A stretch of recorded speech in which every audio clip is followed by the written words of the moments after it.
good afternoon and welcome to the Midday News on 3FM 92.7. My name is Beatrice Adu. The news is also live on Kesmi 107.1 FM and across the world at 3news.com. Coming up in the next 30 minutes. Supreme Court for the second time adjourned hearing of injunction application seeking to halt ongoing processes for removal of Chief Justice. Also coming up, operations at Western Regional Office of National Service Secretariat grinds to a halt as alleged NDC youth lock out the regional director, Daniel Dausu.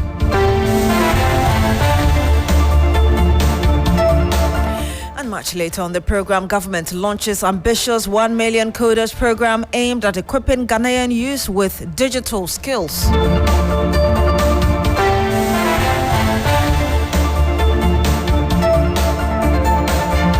Thank you very much for joining us today. Now, the Attorney General, Dr. Dominic Ayine, says no law permits the prohibition of the President from performing a constitutional duty. This is his response to suggestions by former Attorney General Godfred Yeboah-Dame that President Mahama must suspend his consultation with the Council of State on whether a committee should be set up to look into petitions against the Chief Justice.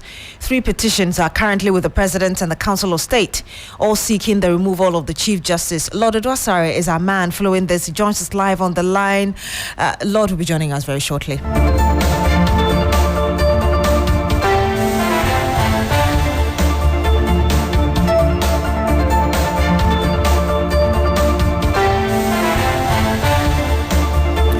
And we'll be going very shortly to Lord Edwasare, who is following this very story for us. But ahead of that, operations at the National Service Secretariat's Western Regional Office have been abruptly halted today after a group claiming to be NDC youth activists staged a lockout, barring the newly appointed Regional Director, Daniel Dausu, from entering the premises.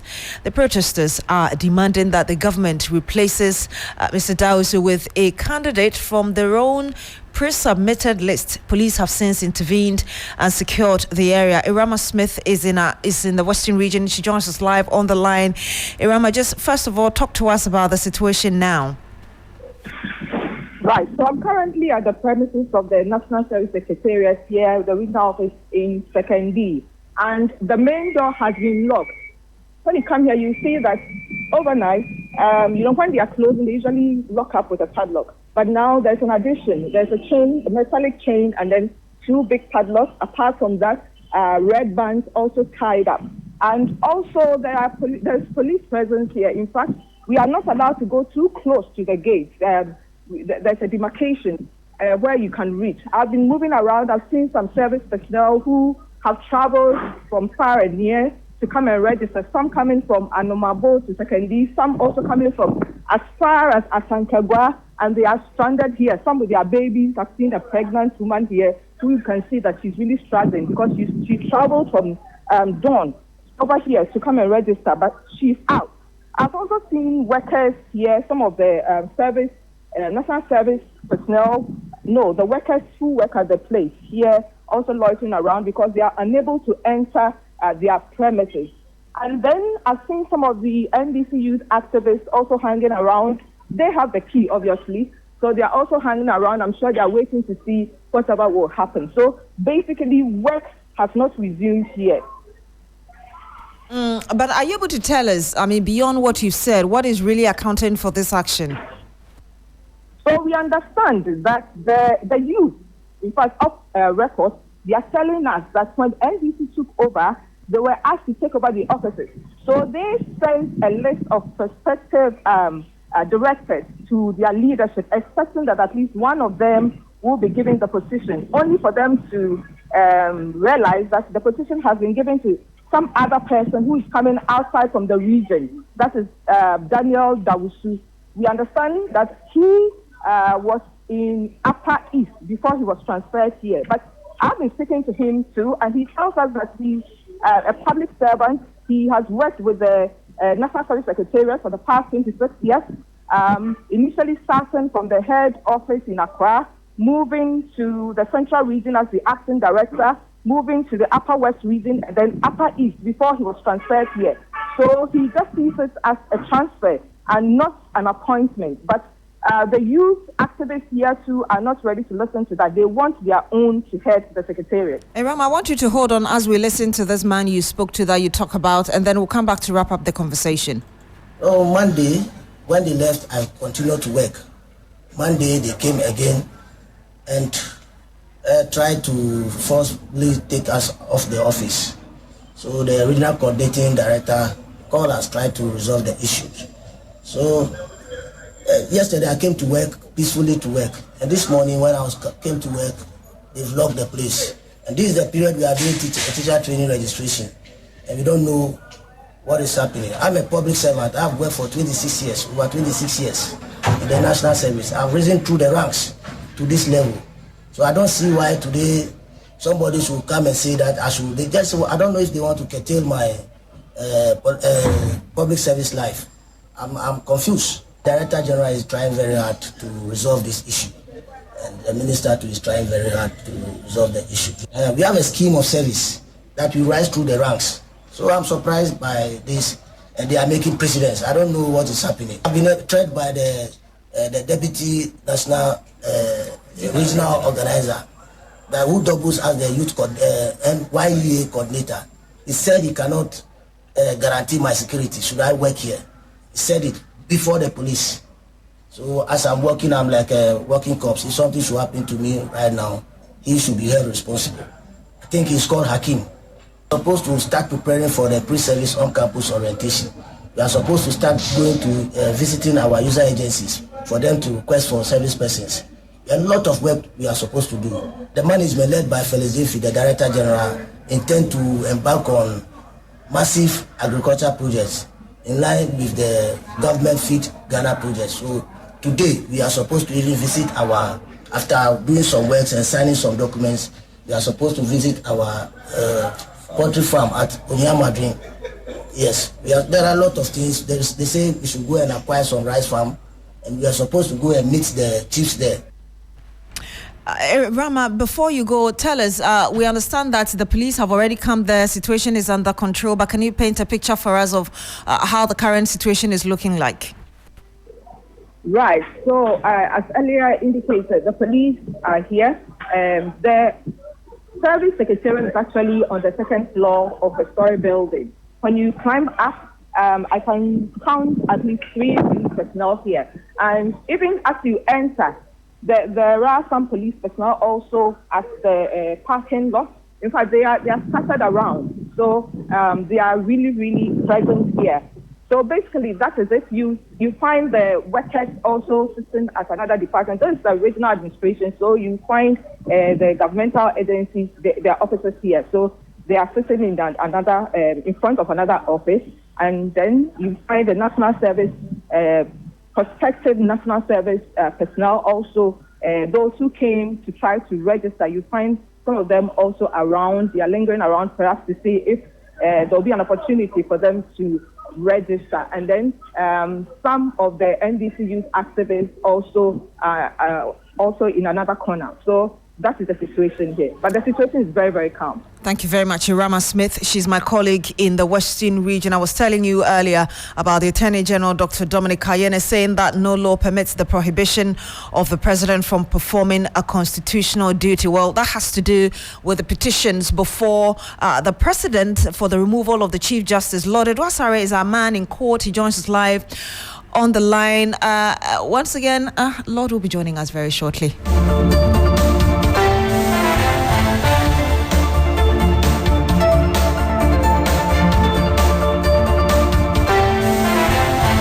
Some 9 minutes past the hour of 12, actually 10 minutes past 12 p.m. as we try to reconnect to Lord Edwasare from court. Let's bring you this. And the Education Minister, Haruna Idrisu, has directed the Steering Committee on Curriculum Review for Education to ensure that it brings to rest the controversy surrounding who is the founder or founders of Ghana. Listen to exactly what he said. Anyone who abandons his past and history loses his way to the future, I'm told. This is why we must be intentional in how we teach our children about Ghana's rich and complex history. So I'm at a loss that at 68 years, we are still grappling with who are the founders of Ghana and who is the founding leader of Ghana or who is the founding father of Ghana. This must be a settled matter. In every country, there are its founding fathers. It's reasonable to conclude that Dr. Kwame Nkrumah Osajefo is a founding leader of Ghana. But if at this age, you still want children to be asking fathers and mothers question, who is the founder of Ghana, who are the founders of Ghana, then there is a problem. At 68 years, you shouldn't be asking who birthed you as a country.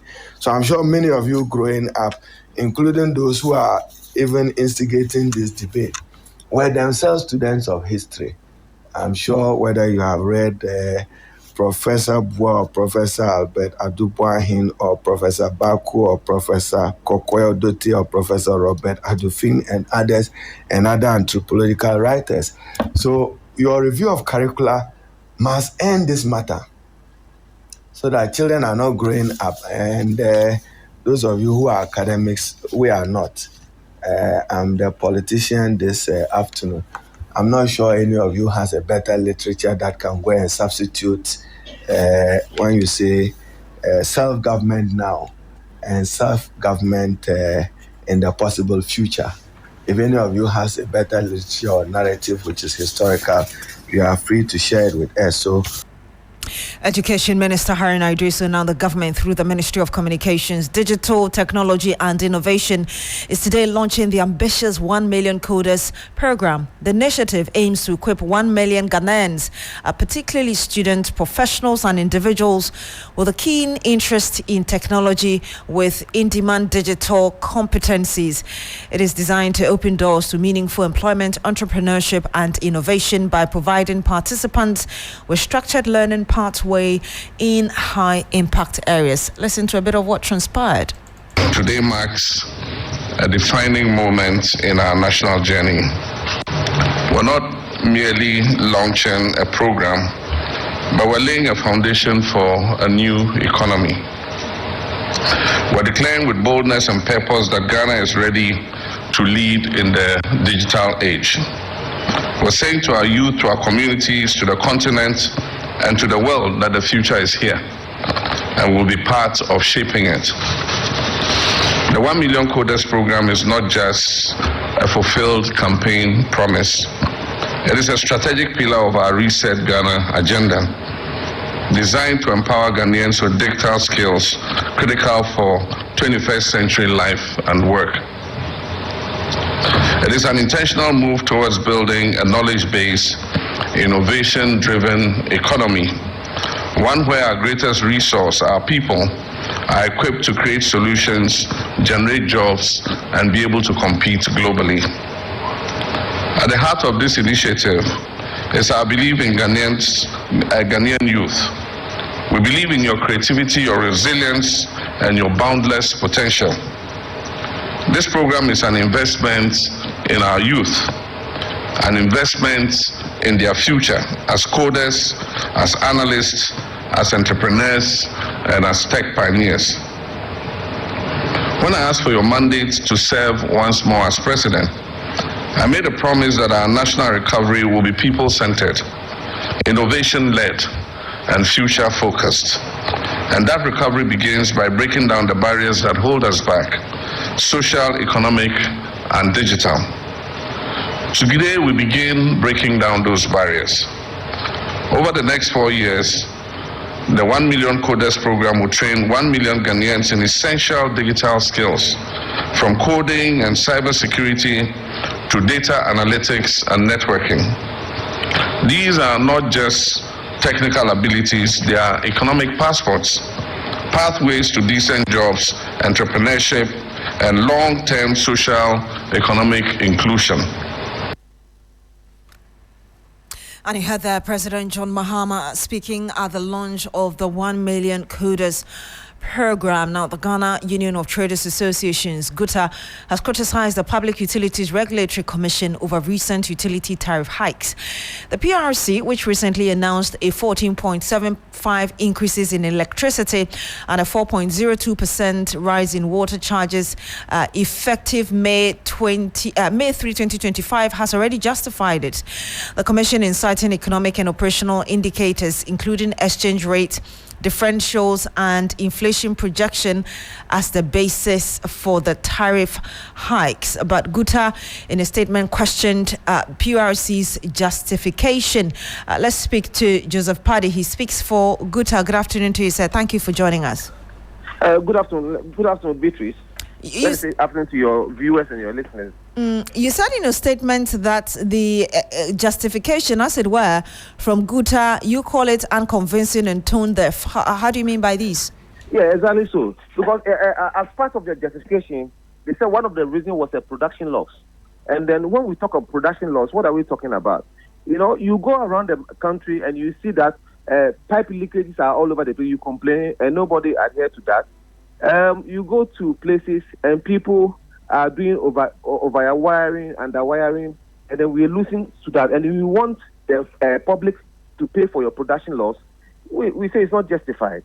And these are some of the reasons why. And recent time we heard about this issue about ECG, where the procurement they flout the procurement laws and rules and bought some goods and they couldn't clear them, and they have to go into demurrage, and then some containers were lost, about 1,300 or 1,500 containers. So these are all the causes of why there are these increases. So if we are able to check all these production losses and then these steps in the system, we believe that we don't need to go. In recent times, when TUC was even asking for increase in wages and salary, they gave them 10%. And then you are increasing utility to 14%, which means on the word go, they've lost. You have given us 10%, and you are even taking the 10%, and you are adding another 4% to it when it comes to electricity. So, Beatrice, and at the time we find ourselves, it's not that convincing to even bring any increment at this moment. But, Mr. Paddy, you also do understand that the regulation permits the PURC to ensure that there is a tariff adjustment as the time goes by. Agreed, perfectly.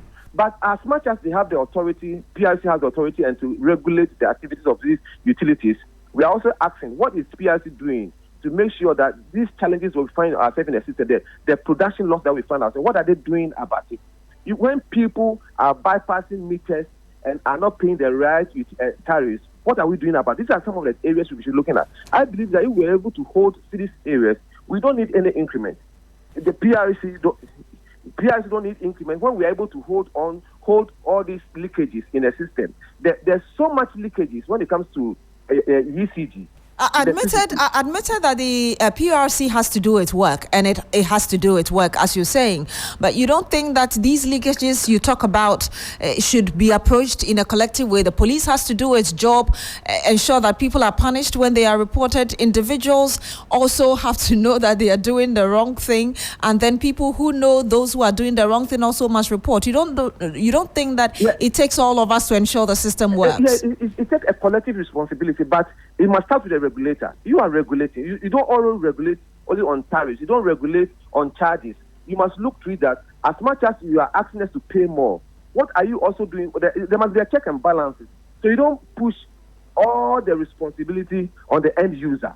What the PIC is supposed to do is also to check the production line, those who are in the system, where you have to look at ECG's operations, where you have to look at glucose operations.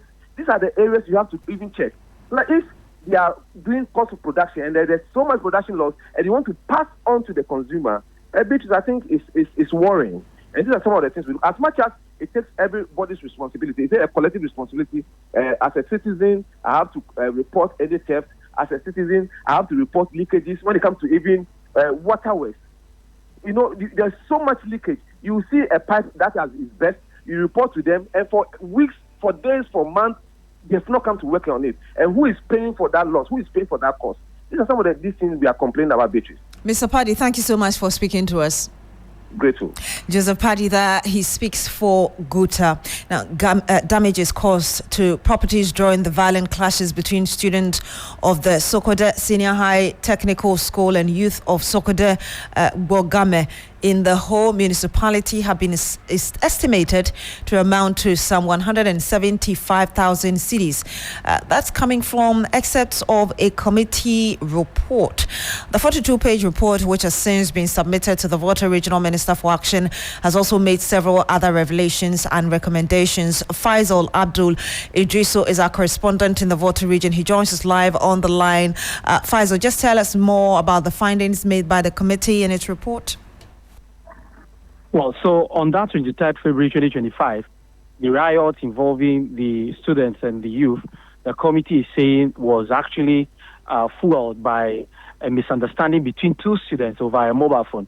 The committee is telling us that the students, while on campus, have formed gangs that have links with the committee folks. And so when they had the misunderstanding, one of them had to rely on some of the gangs in town to join him fight the other. And that is how things escalated. And then they got to a point where the Asafo group of the town also got involved. The committee is citing the Asafo group of the Sokode Bogame for invading the school and launching a full-blown attack on the students. But the committee is also saying that the issues as far as indiscipline in the Sokode Senior High Technical School is concerned is also because there is a worrying trend of drug abuse among the students, and have cited the Manakura bar, which has also been damaged during the as a place where these drugs are sold, as a place where prostitution, commercial sex also is initiated. And so the committee is saying that this riot we are talking about has also to do with the fact that there is a breakdown in the structures that are to manage the school. That is the PTA, the school management board, and the SRC. This breakdown is to be blamed for the growing indiscipline in the school. It has also recommended that compensations be made to individuals whose properties have been damaged. But in the case of the Manakura bar, the committee is saying that the owner of the bar has not been able to prove that they are operating legally. And so if any compensation is to be made to them, then of course they would have to prove that they are operating legally before any form of a compensation be made to them. The committee wants individuals, groups that were associated with the riot on the February 23rd sanctioned and dealt with according to the law. Let's listen to the chairman of the committee, Mr. Bwedi. The committee recommends that the cost of damages to Manakura be absolved subject to he providing all operational documents for verification as proof of legal operation. The water supply challenge of the school needs to be resolved. The Volta Regional Minister should collaborate with the national security to drill boreholes for the school. There is the need to provide psychological counseling to students who were traumatized. School authorities, together with all stakeholders, must join hands to improve and maintain discipline among students in the school. Stakeholders of the school, especially parents, guardians, and school authorities, should enforce the policy guidelines on the non-use of mobile phones by students. The fence wall behind the boys' and girls' dormitories should be raised higher or barbed wires mounted on it. This one, I think the PTA have done some work on it with them. The misunderstanding between some executives of the school parent-teacher association should be resolved, specifically the chairman and the secretary who acted ultra-vires by usurping the powers of the treasurer in collecting PTA booster levies and keeping same.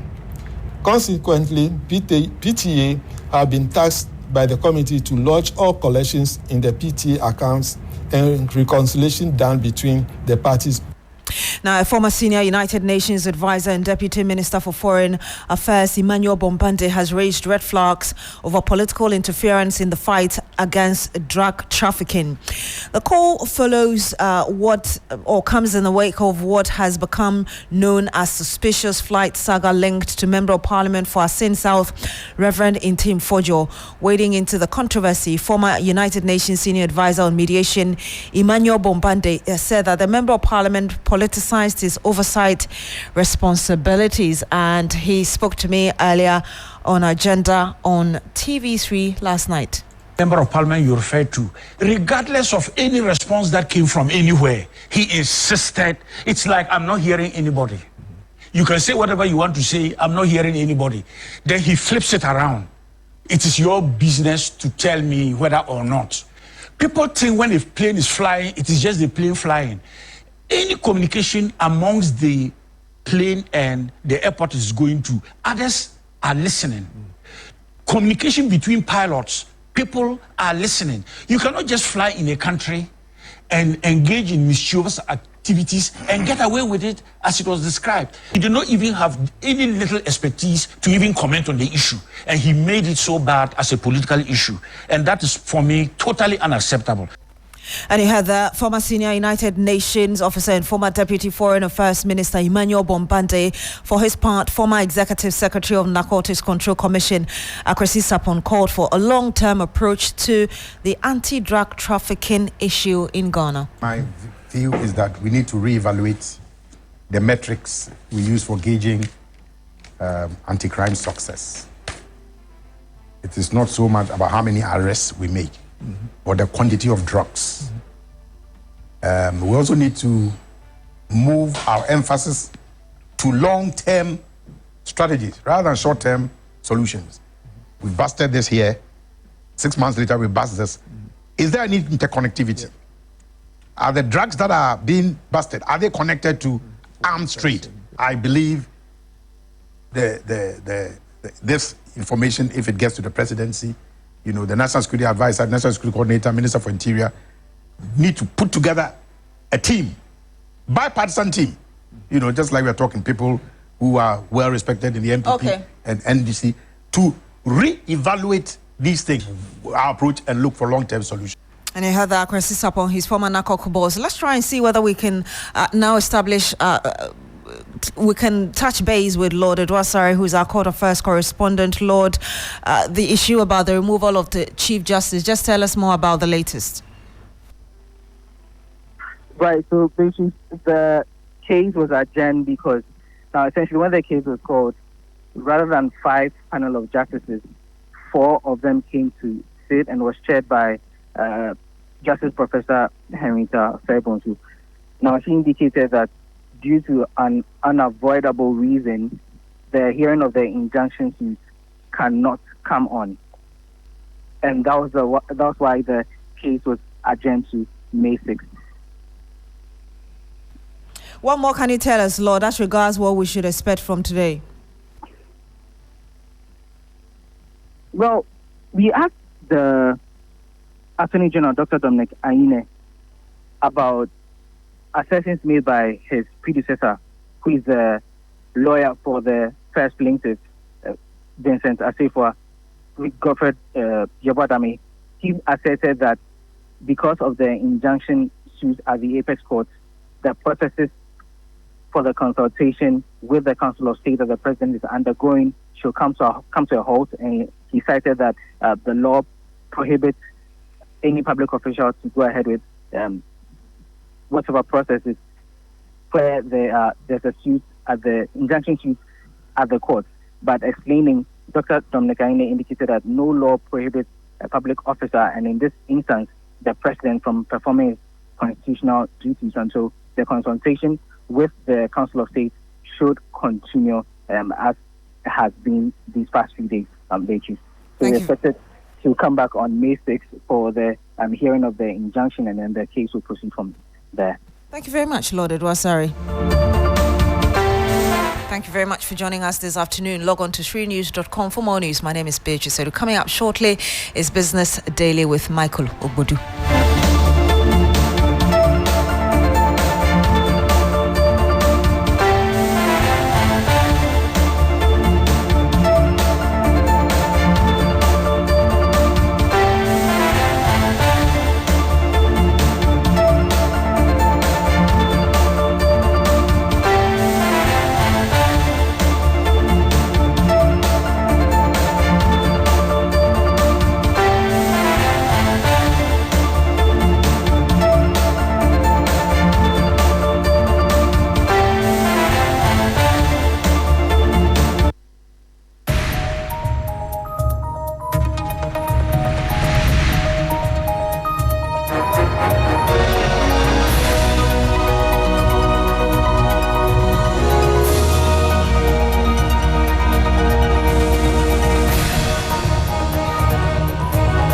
Hello there, good afternoon and welcome to Business Daily here on 3FM 92.7. Coming up, Ghana Union of Traders Association GUTA welcomes IMF bailout agreement, anticipating market stability. Strengthen our cedi. This will also contribute to price stabilization and also enable businesses to do projection.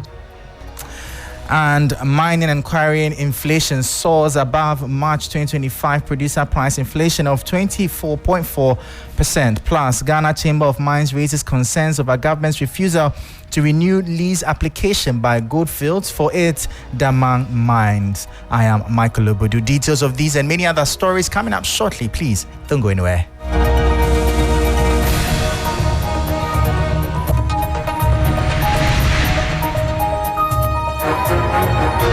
Thank you so much for your time. Straight into our top story. And the Ghana Union of Traders Associations, GUTA, has expressed its positive reaction to the news of the International Monetary Fund, IMF, staff-level agreement for the fourth tranche of Ghana's bailout program. The association believes this development could significantly contribute to stabilizing the country's markets. Speaking to 3 Business, the Director of Communications for GUTA, Joseph Paddy, highlighted the potential benefits of the expected $370 million disbursement. He noted that these funds are anticipated to play a crucial role in stabilizing the Ghana cedi and providing a much-needed boost to the national economy.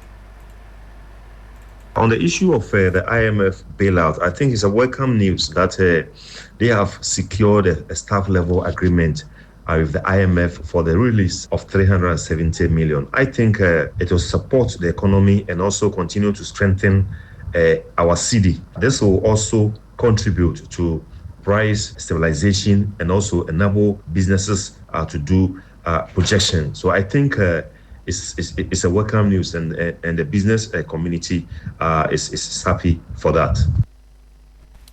That was the Director of Communications for the Ghana Union of Traders Associations, GUTA, Joseph Paddy, speaking there.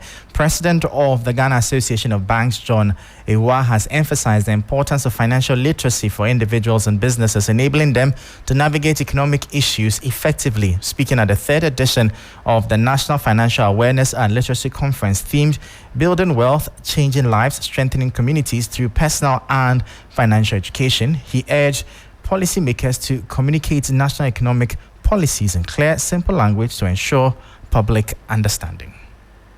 It's extremely important that as individuals, as businesses, we understand what is going on around us, the economic issues around us. So when the minister amounts the days to speak about the budget, we should all be interested in, because as careful as you can be as an individual and plan your life, because you exist in an economy, what happens in the economy can potentially affect you. Financial literacy starts with all of us, that we understand what we are going into, and understanding is not just about the product, it's what setting is this product being marketed, and what kind of risk appetite do I have, what product at all is this, and what are my investment objectives.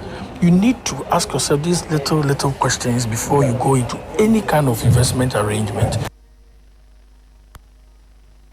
And that was John Ewa. He is the CEO of the Ghana Association of Banks. Now, the Chamber of Oil Marketing Companies, COMAC, says consumers can anticipate a marginal decrease in petroleum product prices at the pump starting today, April 16, 2025, according to its pricing outlook report.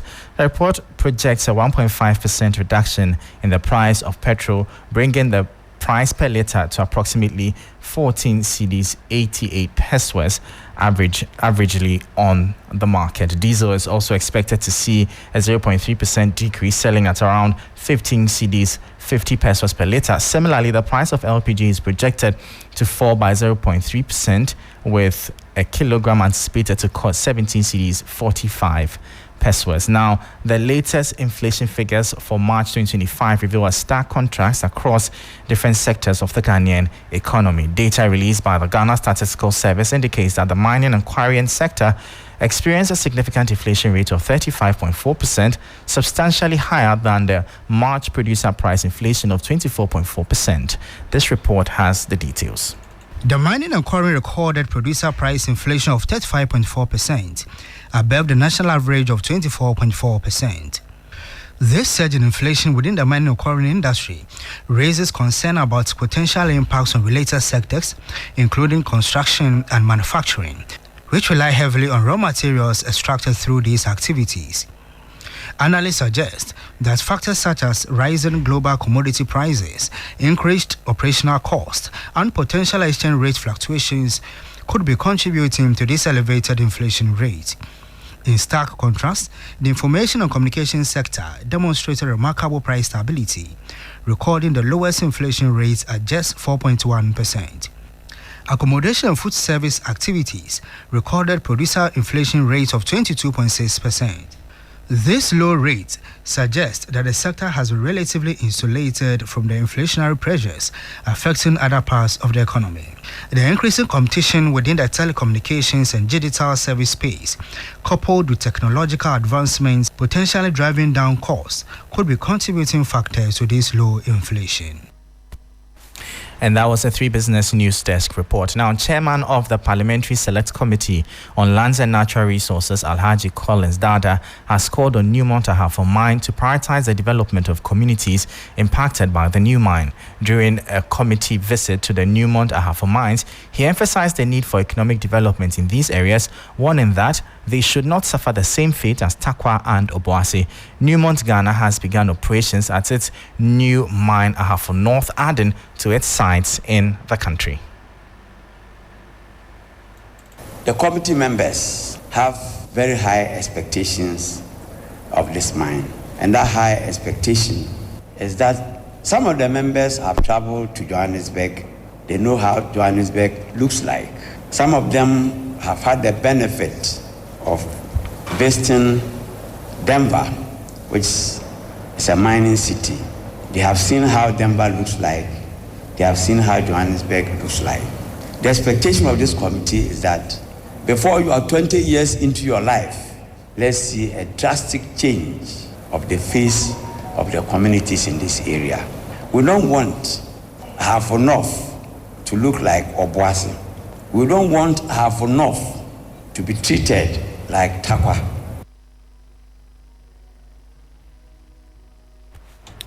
So here there, the chairman of the Parliamentary Select Committee on Lands and Natural Resources, Alhaji Collins Dada. Meanwhile, the Ghana Chamber of Mines says some happenings in the sector could scare investors away. This comes on the back of government's rejection of a lease renewal application by Goldfields for its Daman mine. In a statement, the chamber warned that the decision could damage investor confidence and undermine Ghana's standing as a top mining destination in Africa.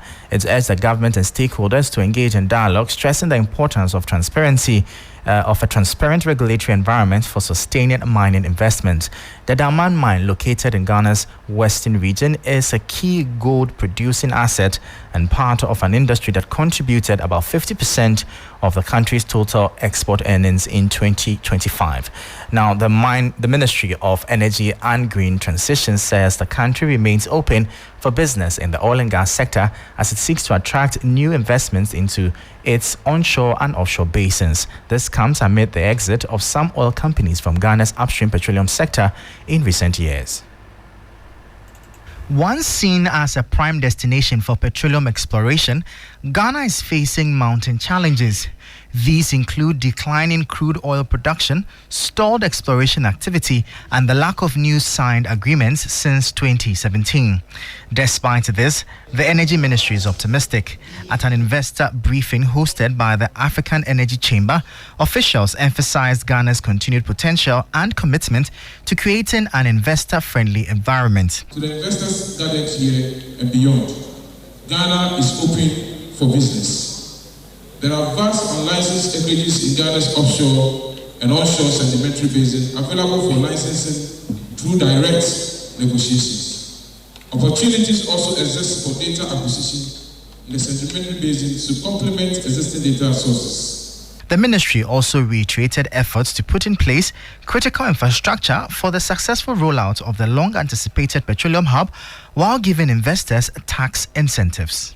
To further provide a seamless process for the execution of this project, a petroleum hub development corporation has been established to liaise with the regulatory institutions to obtain the necessary permits for investors, and those in the free zones area will be entitled to import duty waivers.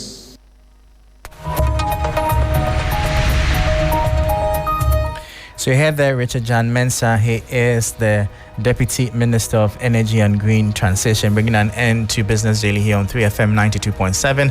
For more business stories, please visit our website, s3news.com/business.